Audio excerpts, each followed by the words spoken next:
The heavyweight division has historically been the glamour division of the sport. At its best, it's produced some of the greatest fights, biggest stars in the sport, varying from Muhammad Ali to Mike Tyson to Jack Dempsey in the 1920s, who brought boxing to the forefront of American sports. Since its roots in the late 19th century, when John L. Sullivan became heavyweight champion of the world, there have been so many legendary heavyweight fighters. The division has gone through eras that are absolutely incredible and weaker ones too. But across every era, the division has produced all-time greats. Now, there's not a heavyweight fighter of the decade, but I'm actually going to go into a little bit more detail and break down the best heavyweight of every era across 5-year periods. I've done this on a pound for pound basis, my best fighters across a 5-year period. But this is just going to focus solely on who is the greatest heavyweight across 5 years. Now, as I've done this with previous ones, it's going to go from the beginning of the decade. So for instance, 2010 to 2014, covering those 5 years. Following on 2015 to 2019, and I'm going to do that all the way back to the start of the 20th century. Now, as I touched upon, it's not a foolproof system. Fighters do fall through those cracks. There are some fighters that were exceptional across the back end of one decade and the start of another, but they won't necessarily get their slot in this list. However, I will try and cover as many greats as I can. So anyway, straight to it. 2020 to 2024, our most recent Hall of Famer in this list is going to go to Oleksandr Usyk. This one's pretty clear because he's basically beaten all the meaningful heavyweight champions of the time in Daniel Dubois, Tyson Fury twice, and Anthony Joshua twice, plus a win over Derek Chisora. This has mainly been all of his meaningful heavyweight fights. He did fight Chaz Witherspoon in 2019, but these were the big ones. And Usyk has just established himself as an all-time great because not only has he beaten those heavyweight champions, he's coming up from cruiserweight. And I saw an interesting point recently where a few fighters said his resume isn't as stacked at heavyweight. In this time period, he went 6-0, scoring 2 victories over Tyson Fury, 2 victories over Anthony Joshua, and a victory over Daniel Dubois and Derek Chisora. He's since stopped Daniel Dubois again, but I saw some interesting points judging Usyk as a heavyweight. If you take his cruiserweight credentials into account and compare them with the likes of Muhammad Ali, Jack Dempsey, Joe Louis, for instance, who typically were fighting fighters that varied around 200 pounds, barring notable exceptions like Abe Simon and Primo Carnera, then Usyk really has been fighting old school heavyweights his entire career, and championship level old school heavyweights in regards to Maurice Bradis, Murat Gassiev. Those are world champion level fighters at cruiserweight. It's worth thinking because when you look back in time, lots of these guys will have a lot more defenses at heavyweight than Usyk, but they'll be fighting fighters the same weight as Usyk's cruiserweight credentials. However, it doesn't go into the heavyweight stats. Anyway, it's by the by, Usyk is the best fighter in this time period, the undisputed heavyweight champion, and after being stripped, he went on to win it again. Now, moving on to 2015 to 2019, this was a really exciting time for heavyweight boxing. After the domination of the Klitschko brothers, Tyson Fury derailed Vladimir, Deontay Wilder was knocking people out left, right and centre, Anthony Joshua had just absolutely catapulted the popularity of boxing in Britain. You had guys like Joseph Parker, Andy Ruiz, Dillian White. There were just a lot of exciting fights after the domination of the Klitschko era. Now, there were 3 standouts. You have Deontay Wilder. However, I don't think his resume really holds up to the standards of the other 2 because Tyson Fury derailed Vladimir Klitschko and, in my opinion, deserved a victory over Deontay Wilder. Now, Tyson Fury would be the standout. He has the best win of this time. That Klitschko win was enormous. It was a huge upset as well, which I think people tend to forget. However, from 2015 to 2018, we didn't see Fury in the ring. He came back against Sefer Seferi, Francesco Pianetta, Tom Schwartz and Otto Wallin. Not necessarily the biggest names. And that Deontay Wilder victory was ultimately scored a draw. I mean, it was a close fight when you take the knockdowns into account too. But we have to register that.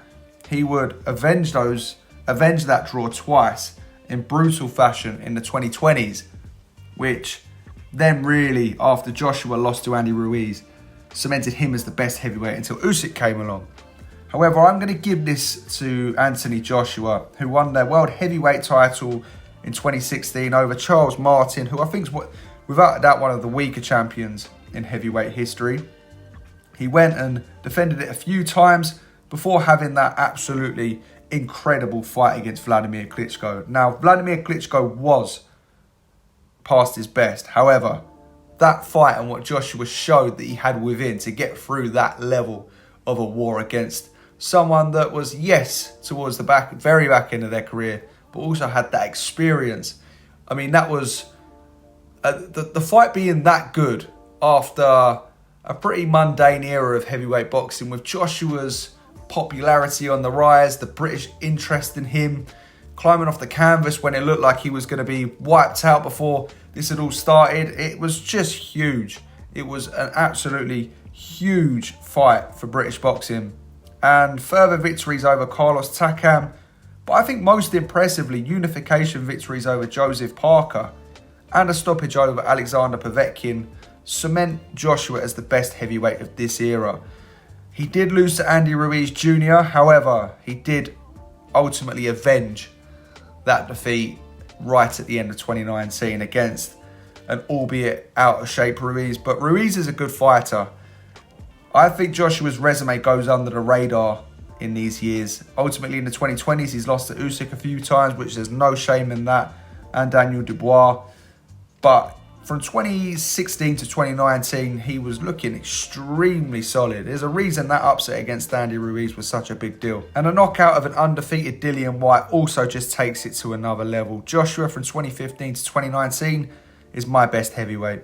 Which then takes me to the next era, and I'm going to give the entire decade to both Vladimir and Vitaly Klitschko, because this was the Klitschko era. They had cemented every single belt in heavyweight boxing after Vladimir had defeated David Haye in 2011. And Vladimir would probably be the standout from 2010 to 2014 because Vitaly retired halfway through. However, Vladimir would also statistically be the standout from 2005 to 2009 because he was undefeated across the entire duration, winning 22 straight fights. Vitaly, however, I think was the more formidable fighter of the two. Now, whilst from 2010 to 2014 you would favour Vladimir Klitschko, it was Vitaly who was just looking a lot more dominant against fighters. There were never any signs of weakness, really. He had the solid chin. He, again, was undefeated across this time period. But with Vitaly, he was out the ring for close to 4 years, from 2004 to 2008, and then retired in 2012. So it's difficult to give him either one. But I think we just have to put these guys together. They ruled the heavyweight division. I think that Vitaly's resume is one of the weakest of a great fighter in heavyweight history. His best fight is a loss to Lennox Lewis, which I think that he was on course for winning. He did score good victories over Corey Sanders in 2004, which is before this time period. Samuel Peter in 2008, there was the Derek Chisora win. But barring that, there's not really many standout names on Vitaly's resume throughout these years. Whereas when we look at Vladimir, you had wins over Kubrat Pulev, who, yes, at the time was a pretty decent fighter, but hasn't really gone on to have the greatest career. He had very good wins over an undefeated Oleksandr Povetkin, a very good win against David Haye. Similarly, Samuel Peter, Ruslan Shagayev. You know, there's quite a lot of good fighters too. It wasn't an era of excitement, but these two guys just ruled the heavyweight division without doubt. It would have been interesting, hypothetically, to see who would have won had they have fought, but obviously that was never going to happen, and I wouldn't really want to see that fight because of those reasons involved. But I would probably say Vitaly was the more formidable and well-rounded of the two, but statistically it's Vladimir. So from 2005 to 2014, Vladimir and Vitaly Klitschko. Which then takes me to the next era, and again, I'm going to award the entire decade to Lennox Lewis from 2004, from 1995 to 2004. Now, Lennox was slowing down in the 2000s, and it's an era in which he was knocked out brutally by Hasim Rahman. And people will say Vitaly Klitschko was on course to win in that fight. But I look at it in regards to the resume around that, firstly. Guys like David Tua, an over-the-hill Mike Tyson, a drastically over-the-hill Mike Tyson. Francois Botha, you had Michael Grant victories in there. But I also look at the fact that Lennox avenged the Hasim Rahman defeat. That speaks volumes of his greatness, especially in this time, that he was able to bounce back from such a devastating loss. And in regards to the Vitaly Klitschko fight, yes, Klitschko was boxing excellently. Had that fight have kept going, I've got very little doubt that Vitaly Klitschko would have won. It was such a great fight too. But it was an absolutely brutal cut. And it was a cut that was caused by a punch, which, you have to land that punch in order to do the damage. And if the fight is stopped on that kind of cut, then you've won. You've earned that victory because your punch caused the damage. I understand if it was a clash of heads and it went to scorecards, it would be unjust. But I always think the criticism on Lewis in that fight is harsh. Towards the back end of the 1990s, 95 to 99, it's a front runner between Lewis and Evander Holyfield. But Lewis defeated Holyfield and really deserved the 2 victories over him.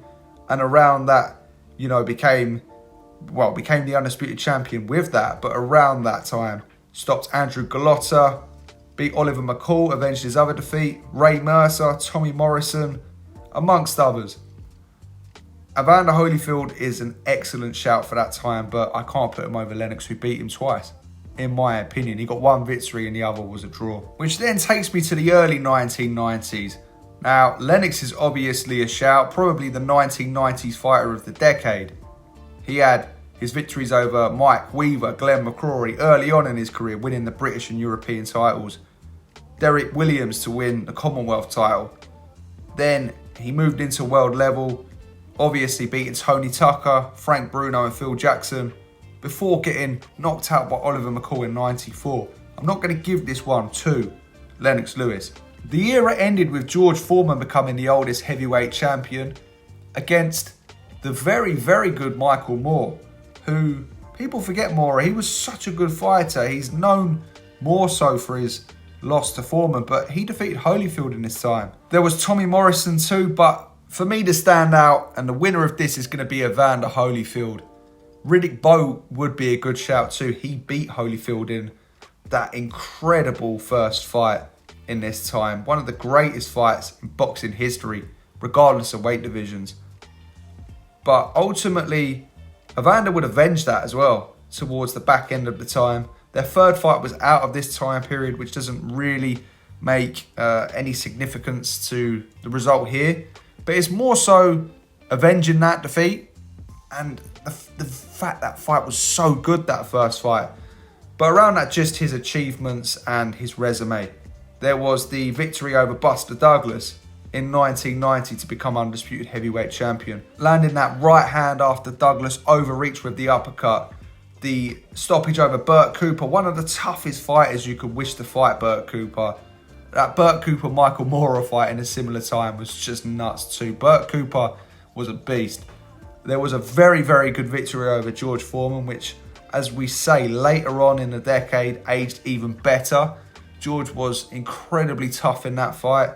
And a win over an aging Larry Holmes. You obviously had a win over Alex Stewart. And Holyfield, although he lost a few times, I think his resume was the best in this time. He was the most dominant across the 5 years. Considering his resume whilst holding the title across the first 2 years, and obviously regaining it after not having it for a year, right up until the Michael Moorer loss, Holyfield was such a great fighter. And to think his resume would extend drastically with the wins over Mike Tyson, avenging the defeat to Michael Moorer, fighting Lennox Lewis, beating John Ruiz and Hasim Rahman multiple times in the next decade or so after this. Holyfield's a beast, and he's my pick for 90 to 94. 85 to 89 is one of the easier ones on this list. It's Mike Tyson, who became the undisputed heavyweight champion in one of the most dominant displays of heavyweight brutality we've ever seen. He had 37 fights in this time period. Obviously, the guys looking after him, you had Cuss, you had Jim Jacobs managing him, Cus D'Amato. They kept him extremely busy early on. A lot of these fights were learning fights. But what I love about Mike in this period is just how busy he was when he was heavyweight champion of the world. After winning the heavyweight title, within a year later, he'd already had 5 world heavyweight title wins, which, you know, when you compare that to today, is phenomenal going, really, especially with the level of competition he was fighting. You obviously had Trevor Berbick, James Smith, Pinkland Thomas, Tony Tucker and Tyrell Biggs, all within that first year of being heavyweight champion. He obviously blasted away Larry Holmes, who I think was past his best, but still had some good performances in him after this fight, specifically the Ray Mercer fight. And of course, you know, if I'm going to give Evander props for beating Larry later on in the early 90s, you've got to give Tyson props for stopping him in such brutal fashion. Frank Bruno, he was hurt in that fight too, that devastating left hook against Carl Williams, one of my favourite left hooks ever. Tony Tubbs, but most impressively, the absolute demolition of Michael Spinks, who is an all-time great. It's Tyson's best victory by far. The way he walked through a fighter at the level of Spinks, defeated him before the fight even started. People do often say that Spinks was an overblown light heavyweight, but what they forget to mention is Spinks was the one who a couple of years earlier, had ended Larry Holmes' reign, beat him twice, had also beaten Jerry Cooney. That was a freakishly good win. 86-89, 85-89 I should say, is Mike Tyson. Early 80s is Larry Holmes. Considered one of the weak eras, Larry was undeniably one of the greatest heavyweights of all time. Lots of experts have Larry in the top 3, and most respectable experts would without a doubt have him in the top 5. A complete fighter. I mean, his late 1970s form was phenomenal, with his 2 wins over Ernie Shavers, Ken Norton. But in the early 80s, from 80 to 84, he was at his very best, really. He lost the title in 1985 to Mike Spinks, having a record of 48-0, one fight away from Rocky Marciano's 49-0. Across the early 80s, he scored good victories. He beat the very good Tim Witherspoon via split decision. He beat Tex Cobb in an absolute beatdown, one of the most brutal 15-round beatdowns ever. Cobb has one of the best chins you'll ever wish to see. He made a funny joke after that fight saying, "I'm never going to fight Larry Holmes again because his fists can't take the beating my face give him." Larry was just so dominant in his time. Obviously, Leon Spinks, who he blew away. Trevor Berbick. You had that Muhammad Ali fight, the sad fight, when Muhammad Ali was way past his best in 1980. And of course, the Jerry Cooney fight, which was a huge fight at the time. Larry was the dominant force across all 5 of these years in heavyweight boxing. An excellent jab, remarkable powers of recovery, good power, just an excellent agile mover too. Phenomenal fighter. The 1970s, boxing's most stacked era. Now, I'm going to spoil it quite quickly. It's Muhammad Ali from 70 to 79. There's going to be a few nuances in here. I'm going to mix it up ever so slightly in the early half of the decade. But from 75 to 79, it's without a doubt Muhammad Ali. There was the Thriller in Manila, which obviously put him over Joe Frazier. Frazier and Foreman were the 2 driving forces alongside Ali early on, but both of those guys were pretty much done at the top level towards the back end of the 70s. Obviously, both came back.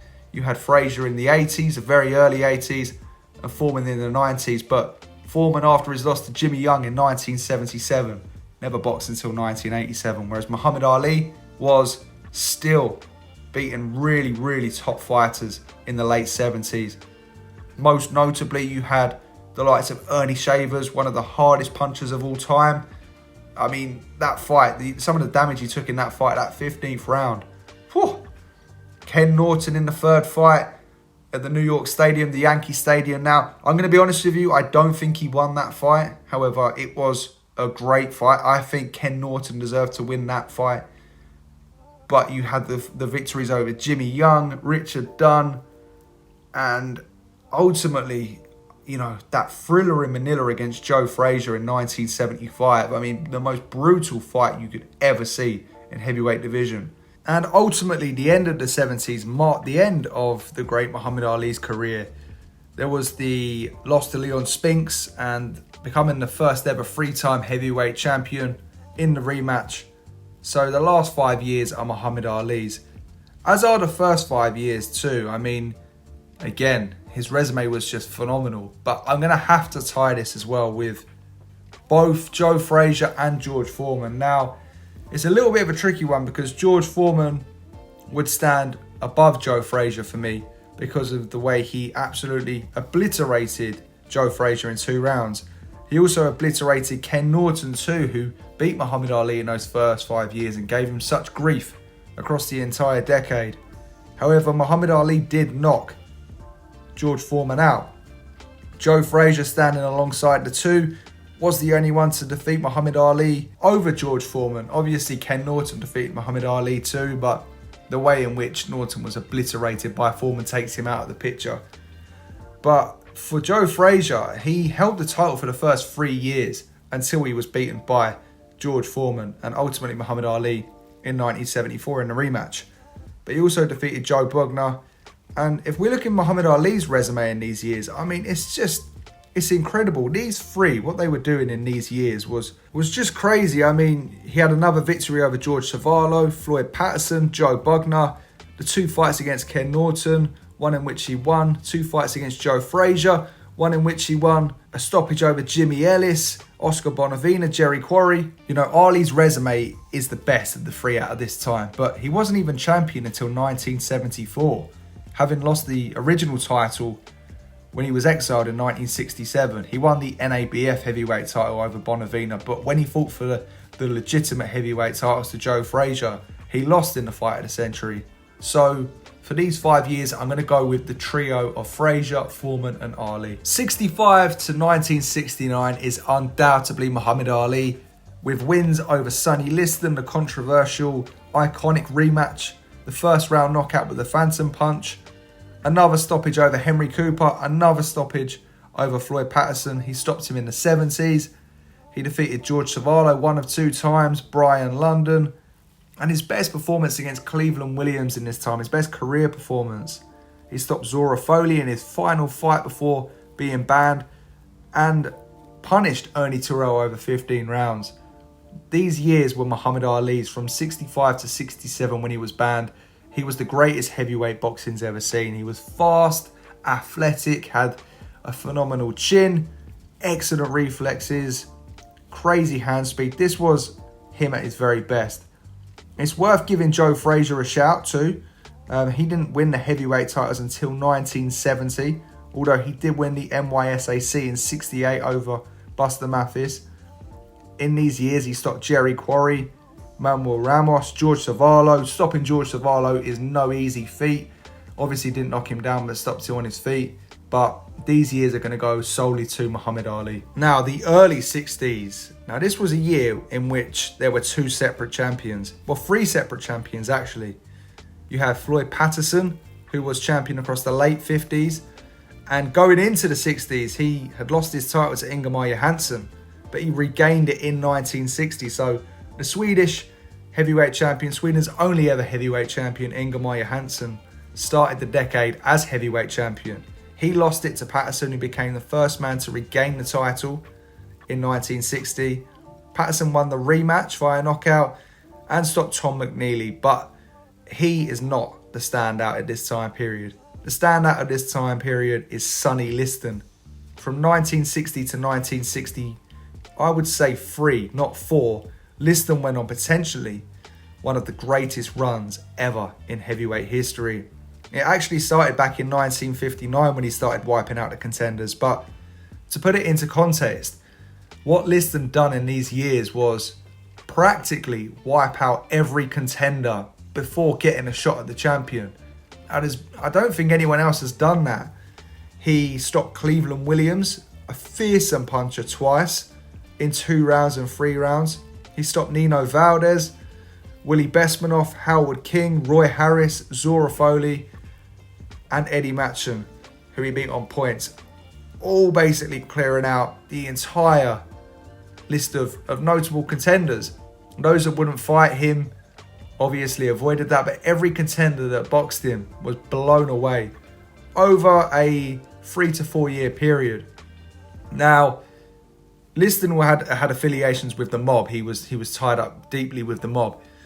So Cus D'Amato, who was guiding Floyd Patterson, basically knew that Patterson would be mismatched against Liston and avoided Liston for years, as long as possible. So realistically, Liston was the best heavyweight across these years, even though he wasn't champion. When he eventually pinned Patterson down to a title shot in September 1962, he obliterated Patterson. He stopped him in the first round to become the heavyweight champion of the world. And they rematched in 1963. And he'd done exactly the same thing again, walked through Patterson in one round, in what is one of the greatest heavyweight runs ever seen. Now, this time period is slightly dampened by the loss to Muhammad Ali, who was then Cassius Clay. But, you know, with hindsight, losing to the man that's going to be the fighter of the division for the next 15 years, there's no shame in that.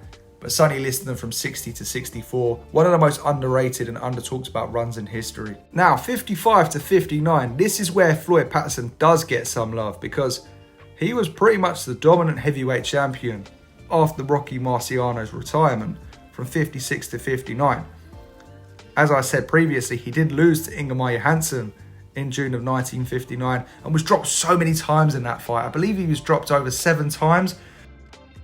You know, that was a brutal beating, but, you know, Patterson showed his greatness, became the first man to regain the heavyweight title, and ultimately won the rubber match too. He knocked out the great Archie Moore, who was light heavyweight champion, to win the title in 1956, successfully defending it 4 times in this time period. Patterson was an Olympic gold medalist in 1952. He would defend his title against Peter Rademacher, who likewise was an Olympic medalist. In his debut, he is the only boxer in history that I recall that could fight for world honours in his debut against a heavyweight champion.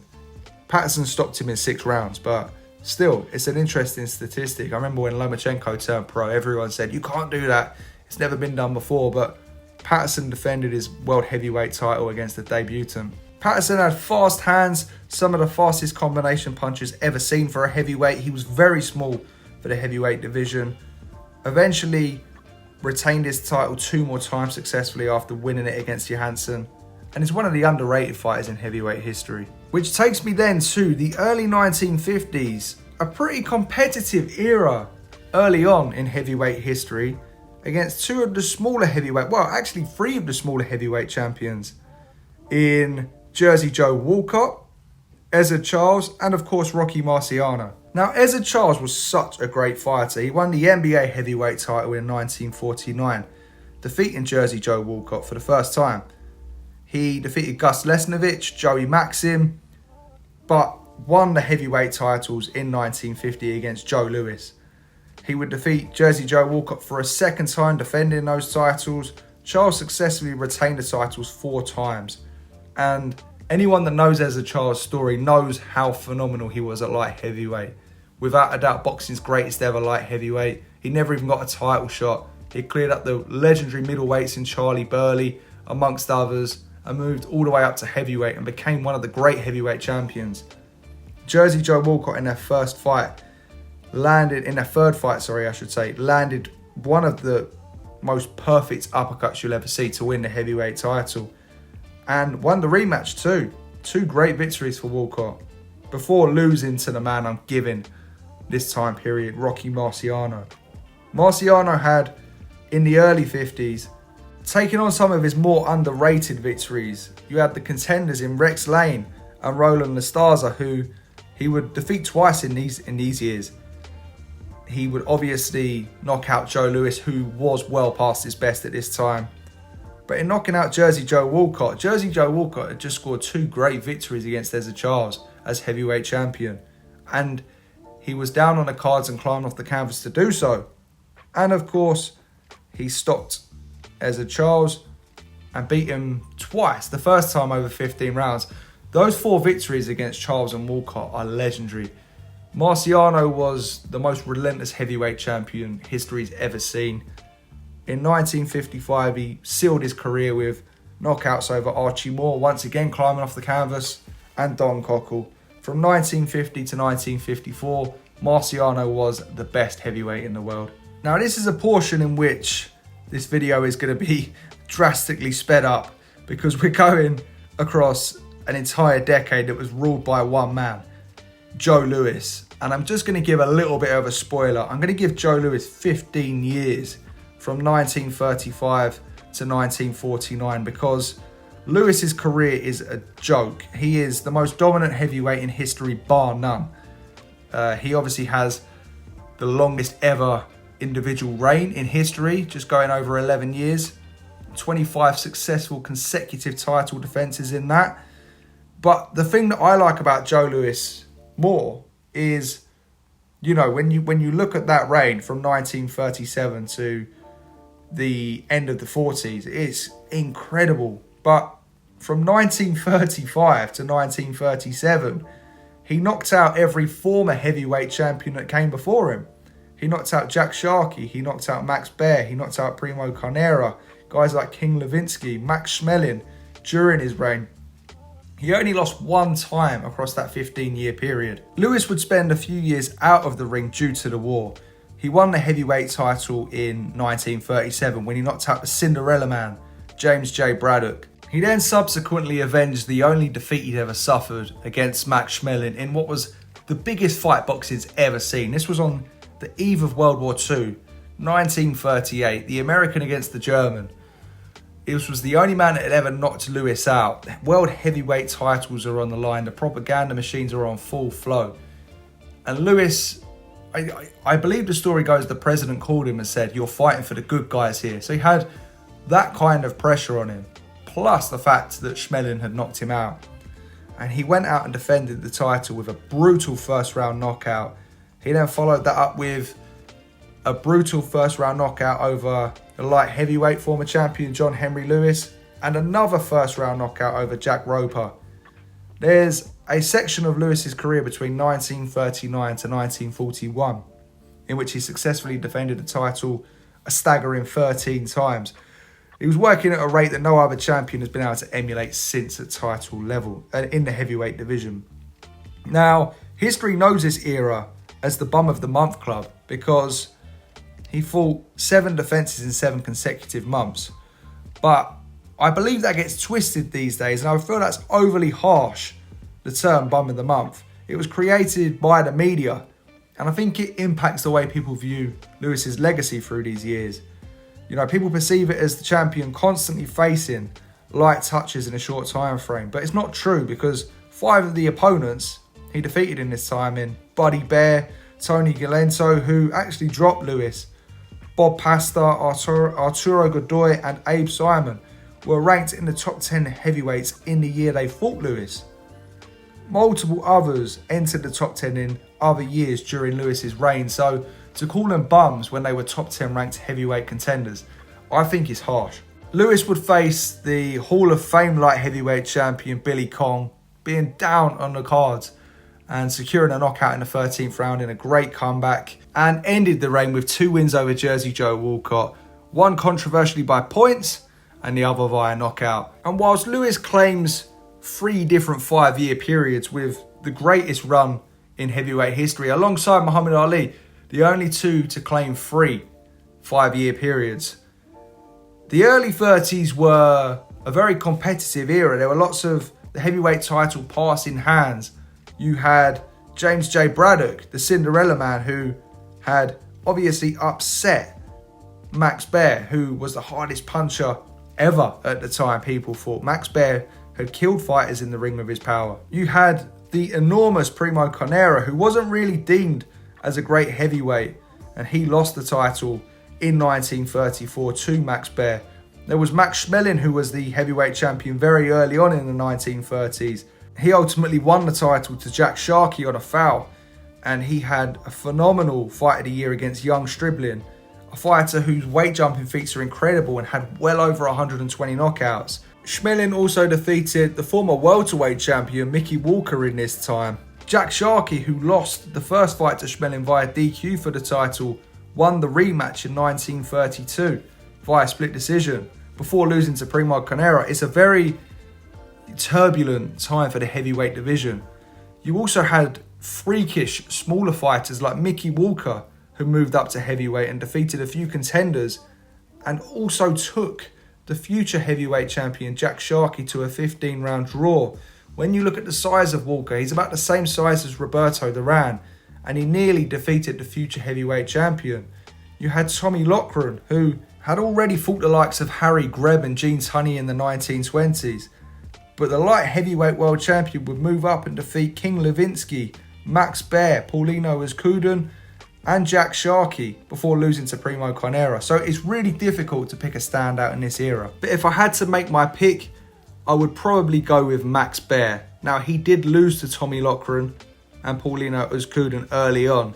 He beat the former heavyweight world title challenger Tom Heaney a few times. He also defeated King Levinsky a few times, knocked out Max Schmeling in the 10th round, and knocked out Primo Carnera in 1934 to finish this 5-year era as the world heavyweight champion.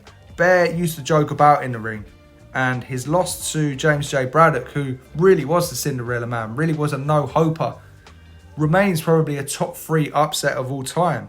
It's so good they, based a really good film off of it.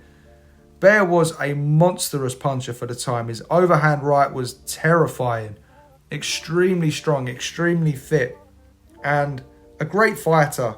He was the most dominant across the last sort of 4 years of this time.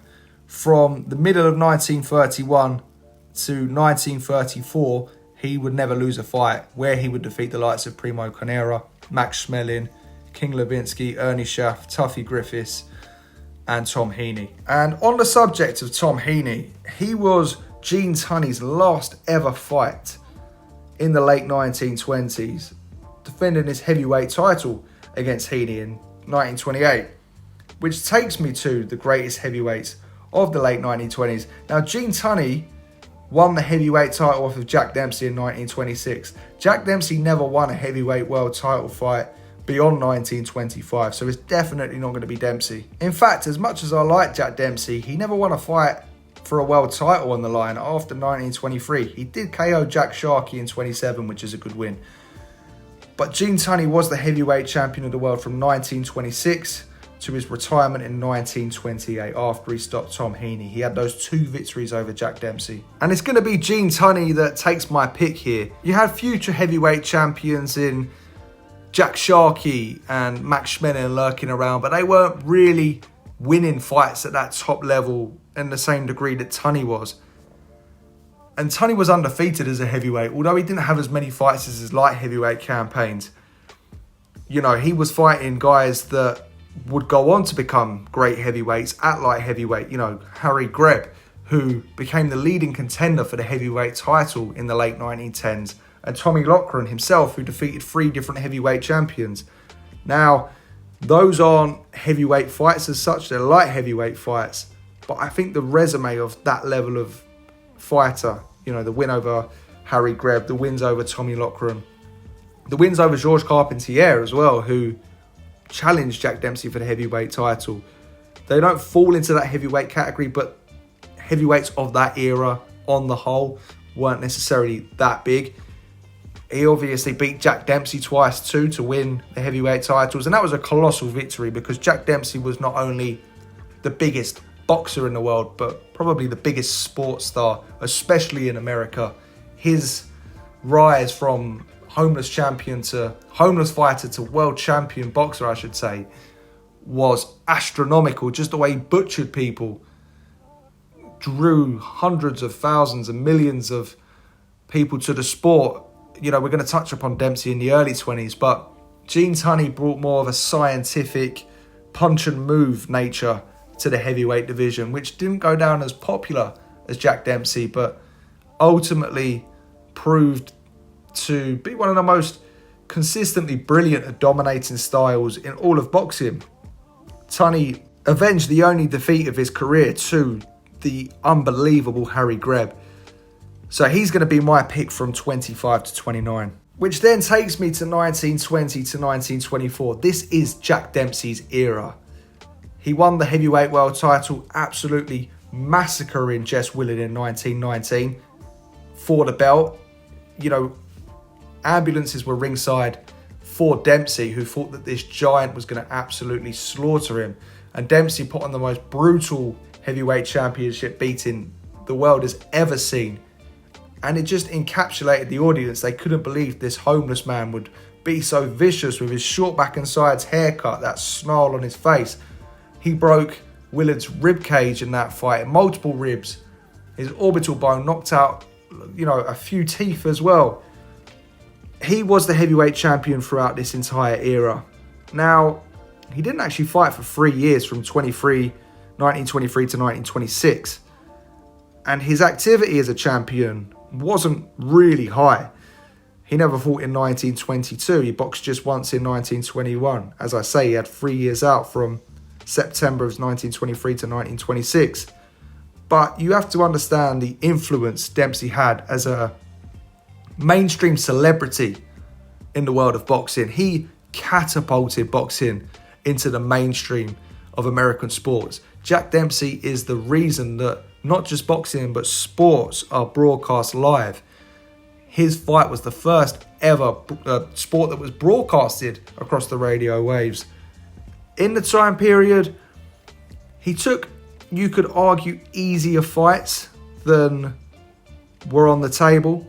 And I'm going to touch upon that. As we cover his reign as heavyweight champion, he successfully retained the heavyweight world titles 5 times, which over a 7-year reign really isn't a lot, but he defeated Tommy Gibbons, Georges Carpentier, who amazingly made his debut at flyweight and boxed all the way to heavyweight and was the light heavyweight world champion, a great fighter. He also knocked out Bill Brennan and Billy Misk, all in the 1920s. Dempsey has to go in this category, I feel, for his impact on boxing. He made it the mainstream sport. It's so influential a century later. However, there are other fighters that were more active and more impressive that you could make an arguable case that he avoided to fight. Dempsey, by his own admission, didn't want to fight Sam Langford in the 1920s. Sam Langford had such bad vision by this point that he had to be guided to the ring. An absolutely incredible fighter. I think we also have to mention the man that beat Sam Langford multiple times. They fought close to 20 times. And that is Harry Wills, who could never get a title shot across this time. They believe that Harry Wills was probably the best fighter to never even get a heavyweight world title shot. He was the coloured heavyweight champion for most of the early 20s. He defeated Sam Langford. I'm not even going to count how many times he defeated Sam Langford because it's so many. Sam Langford's greatness is being able to knock Harry Wills out because Langford himself was only a lightweight when he started his career. Wills also defeated Joe Jeanette multiple times, Sam McVeigh, Fred Fulton, so many fighters. He was incredible, tall, powerful, dominant across the 20s too. I mean, he lost 1 or 2, but I believe that they were via disqualification. He lost to Bill Tate via DQ. And across that time period, I'm actually looking at my notes now, he was undefeated besides those DQ losses and a few no contests too. And it's worth mentioning that Harry Greb likewise had beaten most of the title challengers Dempsey faced. Greb worked his way to the #1 contender spot in the heavyweight division. Greb is just the anomaly of all of boxing, just how he was able to do what he was able to do. This was a middleweight that cleared pretty much the entire top heavyweight contenders and also defeated all the light heavyweight Hall of Famers and all the middleweight Hall of Famers in the process. And there was that famous sparring session between Greb and Dempsey where Greb apparently got the best of Dempsey. Gene Tunney, who fought Greb 5 times and Dempsey twice, was adamant that Harry Greb would have beaten Jack Dempsey, but the pair never fought, although there were talks. So there are a lot of top heavyweights in this time, but I'm going to have to give it to Dempsey solely on the impact he had on boxing and the fact he was undefeated in this time. You had the win against Georges Carpentier, which drew boxing's first ever $1 million gate when you look at how many people were at that fight. And Dempsey was also a very skillful fighter too. A very skillful, aggressive fighter. Used to ride shots off the shoulders, used to shift stances. underrated in that regard. So the early 20s I'm going to give to Jack Dempsey, but a big shout out to Harry Greb and Harry Wills. Now the late 1910s, now this is the one that you wouldn't expect in this time because it was a very weird time in boxing. Jack Johnson had lost to the absolutely huge Jess Willard. Now Jess Willard wasn't the greatest heavyweight champion of all time. He fought once just between the 4-year period of 1915 to 1919 and then was absolutely battered from pillar to post over 3 rounds by Jack Dempsey. The great fighters of this time period were black men who couldn't get title shots. Sam Langford. Sam Langford was the fighter of the decade in the 1910s. I mean, he is the absolute definition of pound for pound. What Langford was able to achieve in his career is mythical. Him and Harry Greb are just the freaks of boxing, you know, jumping weight divisions multiple times. He jumped up and defeated the likes of battling Jim Johnson multiple times at heavyweight. Kid Norfolk, a Hall of Fame heavyweight via knockout. Joe Jeanette, Bill Tate, Sam McVeigh. You know, he beat these guys 5, 6, 7 times. His form as a heavyweight was ridiculous. I believe he had over 40 fights against heavyweight Hall of Famers and knocked every single one of them out. We're talking about Harry Wills, who he KO'd in 1916 in the 19th round. You know, there's close to 10 victories over battling Jim Johnson, 7 or so against Sam McVeigh and Joe Jeanette. The numbers are incredible. Sam Langford has to go up there as one of the great heavyweights just from sheer volume. He did lose a lot of times, but the amount of times he beat these guys and knocked them out was just crazy. And once again, I'm going to tie this one between him for his wins against Joe Jeanette, Sam McVeigh, but I'm also going to give it to Harry Wills because Harry Wills beat Sam Langford so many times. I don't know the exact number. It's something between 14 to 17 or something along those lines. But from 1915, he was knocked out by Sam Langford in the 14th round in 1914 and again in the 19th round in 1916. But he was just as dominant as Sam Langford, if not more so. He practically beat everyone else Sam Langford beat in this time. And just the amount, you know, the collared world heavyweight title is wrong on so many levels, you know, not allowing black fighters to fight for the heavyweight title after Jack Johnson was heavyweight champion. However, what these guys were doing was just incredible. The amount of fights they were having against each other is freakish. I can't think of any other era where guys were fighting each other this consistently. So for the late 1910s, I'm going to go with Sam Langford and Harry Wills. Now for the early 1910s, this is when Jack Johnson won the heavyweight world title. He won it in 1908 and held it until he lost it in 1915 in Cuba when he boxed Jess Willard, being stopped in the 26th round. Now he was the best fighter in the world, but he only defended the titles 4 times from 1910 to 1914. One in which was a draw, one in which he defeated Jim Jeffries in what was just an absolutely huge fight. The fight that sparked, you know, race riots all around the country. Jim Jeffries was the former great heavyweight champion that they brought out of retirement. He'd retired in 1904 and he was their real hope of basically, you know, beating Jack Johnson and taking the title off of him for all those racial reasons during the time. And Johnson stopped Jeffries in the 15th round. Now, I'm not actually going to give Johnson this time period because he was so inactive. The American government actually made a law to try and arrest Jack Johnson, you know, and he ended up leaving the country because of that. He defended his title in Argentina, Cuba and France. So I'm not going to give this one to Jack Johnson. Just, you know, he had so much to deal with. It's worth bearing that in mind. I'm going to give it to Sam Langford. Sam Langford in this time was just knocking heavyweights out for fun. During the time, likewise in the late 1910s, he had so many fights against his rivals. It's not even worth picking off how many fights he did have. It goes into the 10s, sometimes even the 20s, but he did knock out Harry Wills, who I have shared as the best heavyweight of the last 5 years along with Langford. He knocked him out in both time periods. He knocked out Gunboat Smith, battling Jim Johnson. He beat him so many times across the 1910s. And likewise, his victories over Joe Jeanette, Sam McVeigh, who, again, he was fighting, 3 times back to back to back, month after month, and knocking him out every time. It's just a mad era when you look at these statistics. But around this time is when he gets really impressive, because in 1910, he also defeated the middleweight world champion Stanley Ketchel via newspaper decision, and also knocked out Philadelphia Jack O'Brien, who was the light heavyweight world champion.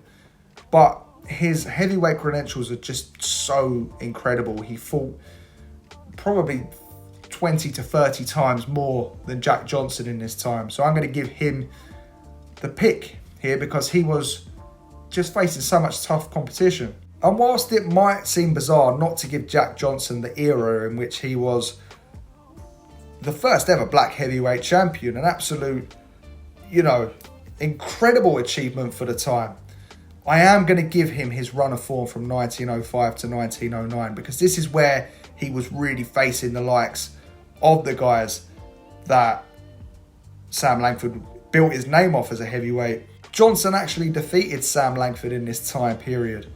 He defeated Joe Jeanette multiple times, the former heavyweight world champion Bob Fitzsimmons, when Fitzsimmons was past his best.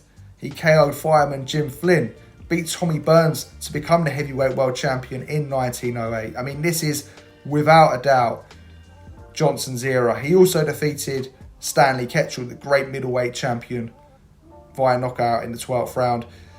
Johnson here was just taking really hard fights against the Hall of Famers of his era. He only suffered 2 defeats in this era, one to Marvin Hart via a points decision over 20 rounds, and one to Joe Jeanette, which was a disqualification in the 2nd round. He was freakishly good defensively for the era, incredibly strong too, a phenomenal physique, and he was just manhandling fighters and they weren't able to get hold of him. Jack Johnson is my fighter from 1905 to 1909, which takes me to my very last one, 1900 to 1904. Again, I'm not really going to dig into the 1800s. You have Bob Fitzsimmons in there, gentleman Jim Corbett. Bob Fitzsimmons became the first 3-division champion from middleweight to heavyweight, an astronomical achievement considering it wouldn't be done again for over a century. You had John L. Sullivan, the first man to ever win the world heavyweight champion. What a fighter John L. Sullivan was too. You have former bare-knuckle boxer, the first ever world heavyweight champion with a record of 47 wins to 1 loss, 2 draws and 38 knockouts. And in this time period, it is going to go to Jim Jeffries, who was at the time deemed the greatest heavyweight of his era. He had wins over Bob Fitzsimmons, Jim Corbett. Now, there's actually incredible footage of his fight against Tom Sharkey in 1899. It's one of the oldest fights we have pretty clear footage of. It's incredible that we have that defending his world heavyweight title. You might also know Jeffries from the training footage that's going viral where he's training a fighter.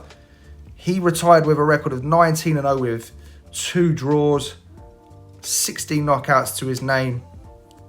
The first ever heavyweight champion to really retire undefeated, but he was massively pressured to come out of retirement and box Jack Johnson in a fight that was billed the fight of the century, I should say, in 1910, where he was stopped in round 15. But in his time, the most dominant heavyweight of his era. And that is it for the greatest heavyweight across every era. Let me know your thoughts. There are so many that I've forgotten. It's incredible to see how the heavyweight division has grown over the years and expanded and developed. But there are legends across every era. I mean, Jack Johnson, 115 years ago, is still a household name to this day due to his achievements against such adversities, such a racist time. Sam Langford is probably top 3 of all time, pound for pound, because of his achievements from lightweight to heavyweight. Jack Dempsey, the popularity, the impact. You also have the impact and the dominance of Joe Louis, the incredible pioneer that was Gene Tunney, that laid the foundations for a most iconic fighter of all time, Muhammad Ali.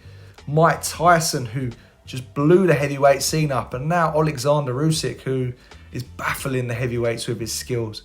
It is the glamour division for a reason. It's one of the most historically rich divisions in boxing, and hopefully you learned something from watching this video.